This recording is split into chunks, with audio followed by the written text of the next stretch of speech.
Hey guys, what's up? It's Combat Saturday, and today's topic we're looking at kicking.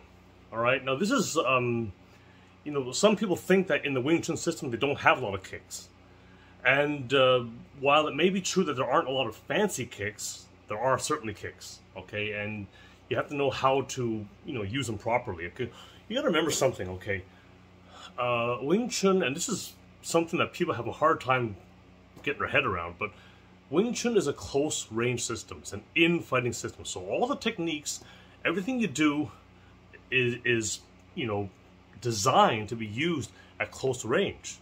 So when people look at the various hand strikes or kicks or whatever is done in Wing Chun and it doesn't seem to make sense, here's something. Stand in front of a wall about this far away from you, okay? That's it. And then try and use longer range techniques and see what happens. It won't work, okay?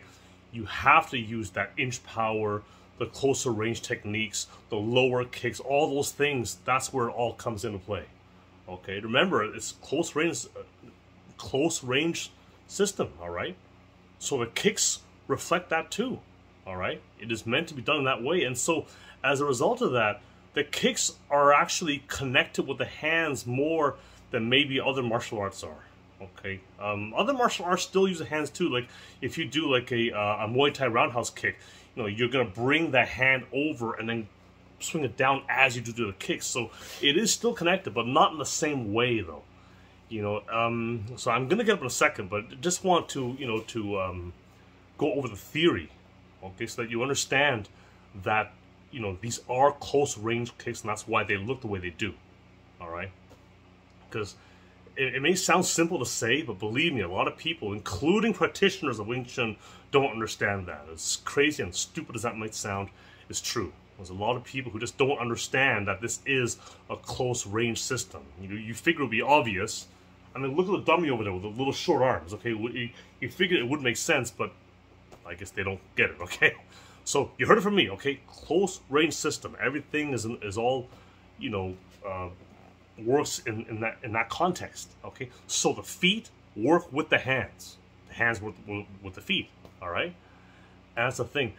And there's also an expression that every step is a kick, all right? So every time you step, you can potentially do a kick, okay? I'm going to show you in a second what I mean, okay? All right, let's get up and let's go over it, all right? Okay, so first of all, wait a second. Shut my head off. Okay. Can you see my feet? Oh, jeez, you know what? You can't see my feet. Wait a minute. Hold on. 1 second here. Let me just fix this a little bit. You gotta see my feet here. Okay, now you can see my feet. All right, here we go.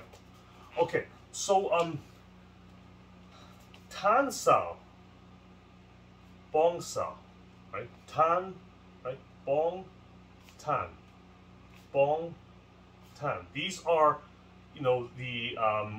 that along with Fuk Sao are called the 3 seeds of Wing Chun. Okay, this is Bong Sao, this is Tan Sao, and Fuk Sao. And Fuk Sao is that the hand is ready to go. Okay, like when you're, it's like a riding hand, but it's alive. It's not dead. It's ready to go. Okay, okay, so that will become your strike basically. So I mean, Bong and Tan can be strikes also, but this is really bang, right? Okay, so Bong Sao, Tan Sao. So the thing is that the feet are the same thing, all right? That's a thing. Bong Sao, Tan Sao. Okay, 1 second here. I'm chopping my head off here. I'll get this right one of these. Okay, here we go. Okay, here we go. So what we're gonna do here is just have your foot out in front of you, and here's your Tan Sao. And Bong Sao, it goes like this. So they're connected.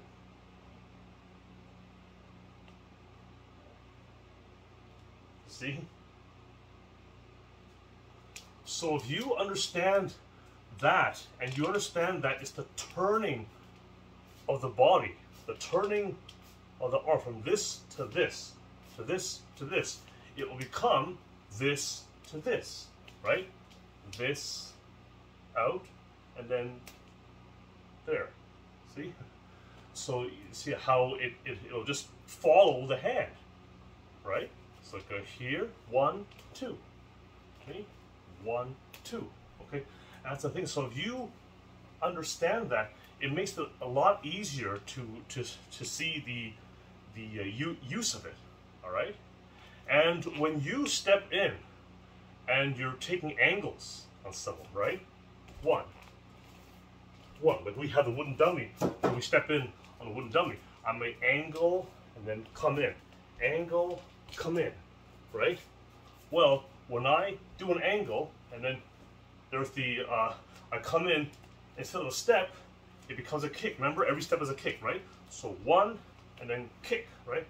1 and kick, see? So I turn the body, as I step in, I turn the body and that becomes the kick.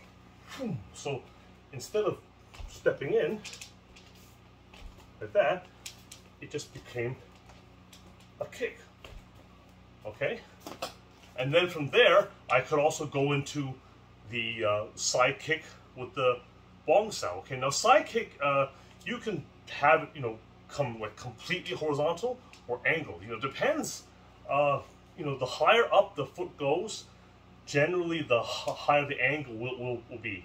But the lower, it's going to be completely horizontal, or even toes pointing down a little bit. Depends. Okay, and we kick with the heel. All right, not with the blade of the foot. Some people do that actually, but the way I was taught was a kick with the heel anyway.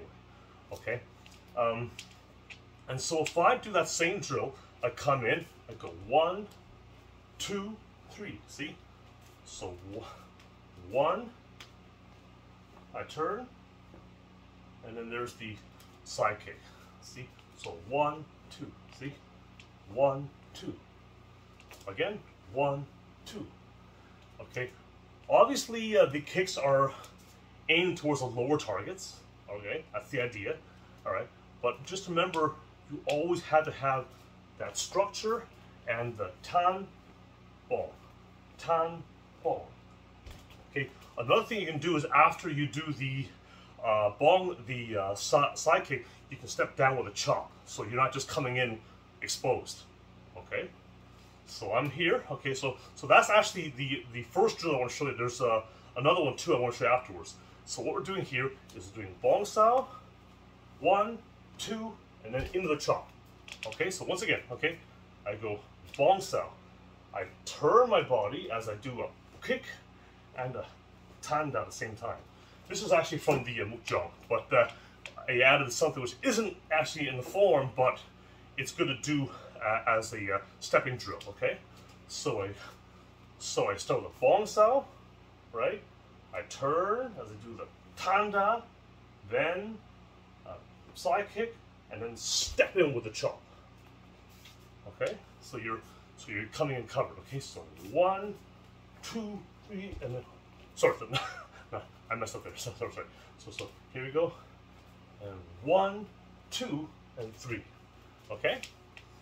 Another drill to work on is a 3 kick drill. We're going to go cross, side, and front. Okay? So I'm going to go cross, side, front. See? Cross, side, front. See? And you see I use the hand again with it, right? I go cross, side, front. Cross, side, front. Okay? So, one more time. Okay, one more time, I'm just going to review both drills, okay? So, there's a bong, the tanda, side kick, step on the chop. Then we have, you can start with this V position here, okay? So, cross, side, and front, okay?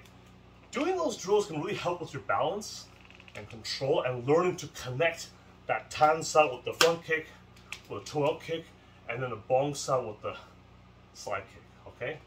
And that's a big part of it, okay? There is another kick. Well, there are actually more kicks, a number of kicks actually, but we're just gonna stick with these for now. We actually have 3 here. We have this front kick with the toe out. We have crossing and side, okay? And remember, of course, bong sao, tan sao. bong sao, tan sao, bong, boom, boom, boom. Okay. Boom, boom, boom, boom. All right. You know, and of course, you know, at first balance might be a bit tricky. All right, when you do it, like, you know, that's to be expected. Okay, you might find yourself wobbling around, or you know, not might, you will. Okay, because it's kind of tricky. Okay, but eventually you're gonna learn to root with that leg, and you're gonna get those feelings. You're not, and you're gonna be able to just kind of, you know, just right, and you're not gonna be wobbling around everywhere. Okay, it's very important. Now, there is another kick which I guess we'll go over this one too. It's like a rising front kick, like a rising groin kick, and this can be found actually in the form, actually in the chum kyu form, but it just comes up just like that. As you imagine, if that comes right between someone's legs and kicks them on the groin, bang, right? It just comes right up, boom. It's fast, it's not telegraphic, and bang, you can just get it with either the lead leg or the rear leg, okay? And just comes up and boom, okay? So the section of the form go boom, go up, and like that, okay? So that's another one which can work as well, okay? And there are roundhouse kicks and things as well, but you know, when you think about the roundhouse kick, right? Well, look at that one, right? Just like that, if that's a bong, you turn. If that's a tan sao, you turn it over to a bong sao, and then that becomes a roundhouse kick, right? So changing the angles of them, right? And you know, so there's a lot of possibilities in the Wing Chun system for kicking and things, okay? But you know, I found that those two drills, and the one, the bong sao, step in with a tanda, side kick chop, and then we have that 3 kick drill. Those two drills alone can really help a lot. Okay, you work on those, and you know, you'll see a big difference. Okay, and again, you notice that these are close range. Okay, you're really aiming towards the opponent's legs. Okay, possibly his groin. Okay, in street situations, you would not want to do high kicks. That's only for matches and tournaments and things like that. Okay. Sometimes in MMA you see high kicks, sometimes, but more often than not they are lower kicks, okay? Because in MMA matches, unlike, you know, other tournaments and things, you fall on the ground, the opponent can actually come after you, okay? So you really don't want to risk falling on the ground, okay? I've seen many tournaments where people have fallen on the ground from doing high kicks, so just be careful with those, okay? If you do them at all right? You know, I was speaking to a Muay Thai coach, and although he does coach high kicks, he said very, very plainly that if he got into a street fight, there's a good chance he wouldn't kick at all, and if he did, there will only be low kicks. All right, he just said flat out. He said there's a much higher chance that he would just use hand strikes and elbows and things like that, and maybe knees.